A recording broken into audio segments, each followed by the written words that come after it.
Telugu Desam party కార్యకర్తగా చూస్తున్నాను అంతే, నాకు అవసరం లేదు అనా. ఒక్క నిమిషం, చంద్రబాబు నాయుడు గారు నాకు ఏ బాధ్యత ఇచ్చినా అహర్నిశలు నేను కష్టపడతా, పని చేస్తా, పార్టీని బలోపేతం చేస్తా. అంతేగాని పార్టీకి చెడ్డ పేరు మటుకు నేను తీసుకురాను. మీరు చూశారు, పాదయాత్రకి వెళ్ళా, నా వల్ల పార్టీకి ఏనాడు ఒక ఇబ్బంది కలగదు. నేను ఒక క్రమశిక్షణతో పార్టీ నాకు ఇచ్చిన ప్రతి బాధ్యత నేను నెరవేరుస్తాను, కట్టుబడి ఉన్నా. కొత్త కమిటీల్లో నేను కూడా ఒక చర్చ చేస్తున్నా, రేపు పాలిట్ బ్యూరోలో డిస్కస్ చేస్తున్నా. ఒక వ్యక్తి ఒక పదవిలో 3 టర్ముల కన్నా ఎక్కువ ఉండకూడదు నేను వ్యక్తిగతంగా నమ్ముతాను. అది నా వ్యక్తిగత అభిప్రాయం, పార్టీ అభిప్రాయం కాదు, నాయకుల అభిప్రాయం కాదు, నా అభిప్రాయం, లోకేష్గా నా అభిప్రాయం. నేను కూడా ఈసారి నేషనల్ జనరల్ సెక్రటరీగా ఉండకూడదని నేను భావిస్తాను. ఎందుకంటే 3 టర్ములు నేను అక్కడనే ఉంటున్నాను, వేరే వాళ్ళు కూడా అవకాశం రావాలి. గ్రామ పార్టీ నుంచి పార్టీలో మూవ్మెంట్ పాలిట్ బ్యూరో వరకు రావాలనేది నా లక్ష్యం, నా ఆలోచన. రైట్ ఆర్ రాంగ్ అది పెద్దలు నిర్ణయిస్తారు, నా ఆలోచన అది. అందుకే ఈసారి నేను కానీ రాము కానీ, మళ్ళీ రాము అంటే ఏడుస్తారు వైకాపా వాళ్ళు. ఎందుకు ఏడుస్తారు నాకు తెలీదు. రాము ఏమో నన్ను అన్నంటాడు, నేనేమో రాము అంటాను, ఇద్దరే. సో రాము కూడా మొన్న రాము నేను కూడా మాడుకున్నాం, దావోస్లో కూడా లంచ్ చేస్తుంటే మేము మాడుకున్నాం.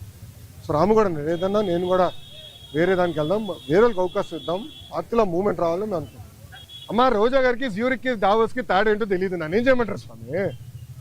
పాపం ఆమెకు తెలీదు, దాంతో అవగాహన లేనట్టుంది. కొంచెం వాస్తవాలు ఏంటి, జ్యూరిక్లో మేము దిగిన రోజు తెలుగు వాళ్ళందరూ బాబు గారిని కలవాలంటే మండే ఆఫ్టర్నూన్ 700 మందితో, ఎందుకంటే అక్కడ అందరూ బాగా కష్టపడతారు, ఉద్యోగాలకు వెళ్ళే వ్యక్తి. మండే ఆఫ్టర్నూన్ 700 మందితో మీటింగ్ పెట్టుకుంది. అక్కడ ఒక అతను నాకు ఎత్తాడు, చూపించాడు పేపర్, అన్న రెడ్ బుక్ గురించి మాట్లాడు అని చెప్పాడు. అతనికి సమాధానం చెప్తూ నేను మాట్లాడా, డావోస్ నేను మాట్లాడాను. రెండోది మళ్ళీ చెప్తున్నా, రెడ్ బుక్ గురించి ఎందుకు వాళ్ళు భయపడుతున్నారు? రెడ్ బుక్లో విశాఖపట్నంలో చెప్పా, విజయనగరంలో ముగింపు సభలో కూడా చెప్పా. రెడ్ బుక్లో నేనేం చెప్పా, ఏ అధికారులు నాయకులు చట్టాన్ని ఉల్లంఘించి ప్రజల్ని, తెలుగుదేశం పార్టీ కార్యకర్తలు ఇబ్బంది పెట్టారో వాళ్ళని నేను వదిలిపెట్టను అన్నా. ఎందుకు భయపడుతున్నారు స్వామి? చట్టాలు ఉల్లంఘించే వాళ్ళు అన్నాను కదా, ఎందుకు భయపడుతున్నారు? చట్టాలు ఉల్లంఘించలేకపోతే ఆగి ఇంట్లో పడుకోండి అంటే ఆమె భయపడుతుంది, చట్టం ఉల్లంఘించింది కదా.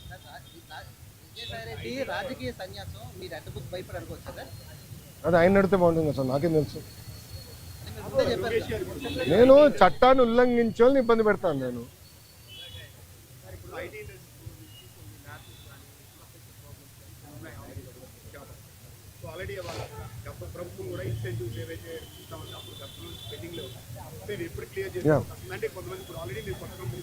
ఎస్ ఎస్ అన్న, ఇప్పుడు నేను ఆల్రెడీ వాళ్ళందరితో టచ్లో ఉన్నా. వాళ్ళు అడిగిన బేసిక్ ఎమ్యూనిటీస్, ఇప్పుడు బస్ అడిగారు, స్ట్రీట్ లైటింగ్ అడిగారు, ఆ బేసిక్. దాని తర్వాత రాత్రి మన మొబైల్ పోలీస్ యూనిట్ ఉంటే బాగుంటుంది అన్నారు. అవన్నీ మనం ఏర్పాటు చేసాం. ఇన్సెంటివ్స్ విషయంలో కూడా నేను కేశవంతో మాట్లాడి త్వరలోనే అది రిలీజ్ చేస్తాను, నాకు సందేహం లేదు. కొత్త కంపెనీస్ ఆల్రెడీ ఇప్పుడు టీసీఎస్, ఇది ఓపెన్ బుక్, పెద్ద విషయం లేదు, రెడ్ బుక్ కాదు, ఓపెన్ బుక్ కూడా మేము. ఏంటంటే చాలా స్పష్టంగా వాళ్ళు ఆల్రెడీ భూముల కోసం కూడా వెతుకుతున్నారు. త్వరలోనే భూములు కేటాయించి వాళ్ళ క్యాంపస్ కూడా ప్రారంభించబోతున్నారు. ఈ లోపల టెంపరీగా వేరే బిల్డింగ్స్ కూడా ఏర్పాటు చేసాం. ఎస్, ఐటాప్ ఉంది ఇంకా, నన్ను ఐటాప్ ఇస్ స్టిల్ కంటిన్యూయింగ్. వాళ్ళు డైరెక్ట్గా నాతో టచ్లో ఉన్నారు, they are directly in touch. అవసరం లేదండి, వాట్సాప్ మెసేజ్. చాలా మంది నాకు జస్ట్ ఒక మెసేజ్ పెడితే నేను పరిగెడుతున్నా, నాకు ఎలాంటి డౌట్ లేదు. 3 months 90 రోజుల్లో వస్తుంది సార్. టీసీఎస్ 90 రోజుల్లో ఆఫీస్ ప్రారంభించబోతుంది. క్యాంపస్ కోసం భూమి ఎత్తికాము, అది వాళ్ళు చూస్తున్నారు. ఫైనలైజ్ అయింది, అదొక 2-3 సంవత్సరాలు పడుతుంది, కట్టాలి కదా. క్యాంపస్ అనేది టైం పడుతుంది, మినిమం 2 years పడుతుంది క్యాంపస్ కట్టేదానికి. ఈ లోపల టెంపరీ అంటే రెంట్కి తీసుకుని అకామిడేషన్లో స్టార్ట్ చేస్తాం. మళ్ళీ నన్ను అడుగుతూ ఏంటి స్వామి, అంత న్యూస్ మీ దగ్గర ఉంటే? అవును, మీకే నాకని బాగా తెలుసు, మళ్ళీ మీరే వాళ్ళు అది టెక్నికల్గా నేను చెప్పకూడదు స్వామి. ఎన్డీఏలో ఉన్నాను, నాన్ డిస్క్లోజర్ అగ్రిమెంట్ సైన్ చేశాను నేను చెప్పకూడదు.